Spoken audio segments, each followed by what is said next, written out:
10 ans, et sa petite sœur Camille, 8 ans, adoraient jouer ensemble dans le salon.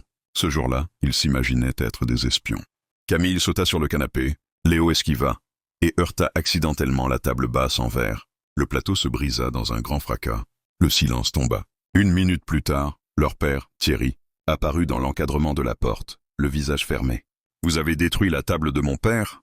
Vous êtes inconscient. » Il ne leur laissa même pas le temps de s'expliquer. Il gifla Léo, attrapa sa ceinture et frappa encore. Camille hurla, mais il la repoussa brutalement. Puis il les enferma dans leur chambre à clé. 3 jours, sans manger. Vous allez réfléchir. Il pensait qu'il bluffait, mais il ne leur donna que de l'eau. Pas de nourriture, pas de jouets, rien. Ils dormaient serrés l'un contre l'autre, pleurant de peur et de faim. Le 3e soir, leur mère, Sophie, rentra plus tôt que prévu de son déplacement. Elle sentit immédiatement que quelque chose clochait. « Où sont les enfants ?» demanda-t-elle. « Punition. »« Dans leur chambre, » répondit Thierry. Elle monta en courant.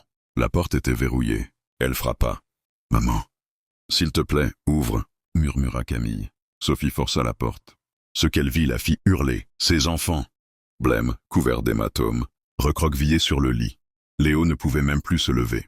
Elle appela immédiatement les secours et la police.